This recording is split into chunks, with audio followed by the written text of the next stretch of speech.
And it really is that time of the year when lots of South Africans will be travelling home or going on holiday with what one has, I suppose, dubbed the big exodus from those big cities to homes and coastal areas. Probably, I think, starting on Friday this week, as it's that public holiday. Well, we've got Rob, as usual, who's going to give us a traffic update. But let's get a couple of hints from Rob as well of what we can look out for, where we can find these traffic details of routes that are congested and things like that. Rob, nice to chat to you, and this time really nice to chat to you because I'm actually going to have a conversation with you this morning.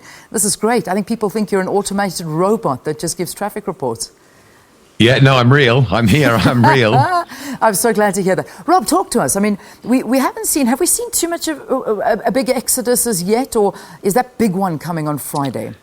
We've seen an increasing exodus, Leanne, if you like, certainly this week. And what we're seeing for the first time this morning is generally lighter commuting routes. So, increasing long-distance travel volumes on some of those big getaway routes and a decrease in the congestion, a decrease in the levels of suburban city-bound traffic. So, yeah, it's underway. With the holiday on Friday, obviously Thursday afternoon, Thursday evening is going to be the really big push, the really first big volume day, Thursday evening into Friday morning, and then you'll get others that'll travel away on the Saturday to avoid that mad rush. And then, of course, we look at next weekend as well. So we're into a couple of weeks of some very busy volumes as we head away on a long-deserved holiday.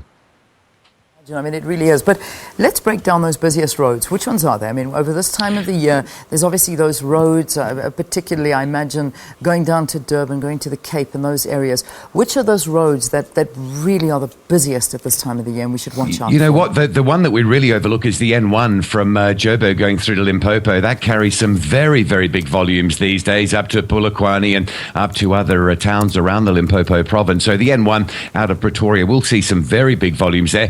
The N4 is a route that gets busier as well, out towards Mozambique, of course, and out towards Kruger. That run as you go out through Middelburg and out through Machadodorp. That's also a high volume. You can get over 2,000 vehicles an hour at busy times through that Middelburg Plaza. Of course, the N3 is one of the big ones, isn't it, between Durban and between Joburg and Durban. And of course, the run down to the Cape. And what a lot of people do these days is they stay off the N1. The N1 is a route that just has a lot of truck traffic. So what we're seeing is bigger volumes, taking the N12, the route from Joburg, going down through Potch, ending up winding through Kimberley and coming back on around the Three Sisters area. It's an easier route. It's a route that motorists find easy because of the lack of truck traffic. So they're going to be your big 4 or 5 routes this holiday season. Those really are the big ones, and particularly where you find the borders. That is, at this time of the year, one of the most difficult areas to be. Yeah, particularly by Bridge going into Zimbabwe. That'll be sort of later on. Up that way, that comes sort of the Christmas Eve, the day before sort of the Christmas period. But again, big volumes can be expected. I mentioned Mozambique, and big volumes as you get through Mpumalanga and into the border crossings out into Mozambique. You can sit there going out and sit coming back, of course, as well. Yeah, unbelievable.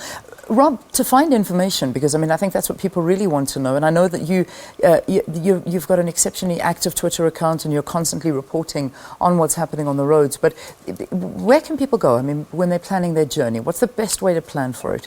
There's a lot of options. It's all really, I guess, online, isn't it? There's the SANRail website, which will give motorists a good look at what's happening. You log on to the SANRail website and you can find out the condition of those routes around the sort of rural areas that you might be travelling through in terms of what sort of restrictions are remaining in place. So that's a really good resource, the SANRail Road Conditions Report, I guess it's called. But, these days, of course, so many people with smartphones and they're connected, aren't they, to, things like Twitter feeds and Facebook pages. And then, of course, you've got your Google Maps and all your navigation that's available online as well. So it really is just a personal preference. And of course, at Morning Live, we've got the Traffic SA feed on Twitter, which is a very good, resource just to keep up to date in what's happening in a current situation. There's a crash here, or there's some emergency roadworks there, or road closed there. You're going to find out about it with Traffic SA on Twitter, of course. Yeah. Another number, I think that, and perhaps you can help us. Something that is of vital importance to save on our phone during these journeys, because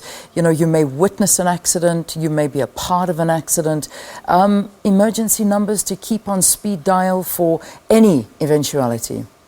Yeah, of course. Not only the emergency numbers for the ambulance services, that's particularly important. The 112, the emergency number there, but also I think what's a really good idea is what they call the ICE number, the in case of emergency number.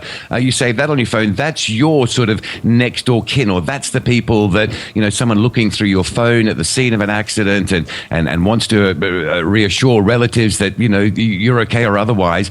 Put the ICE in case of emergency, and if someone's looking through the phone, that can be the first place they go. That's a very good thing to do as well. Yeah, it is. It's a fantastic thing to do, and at least you'll be able to help. And so just save those numbers on your phone, South Africa, and make it, make sure that that's exactly what you do. So, Rob, I'm going to ask you another question, and this is nothing to do with traffic, actually, because I was just made to feel exceptionally old by my colleagues. Did you ever watch Growing Pains?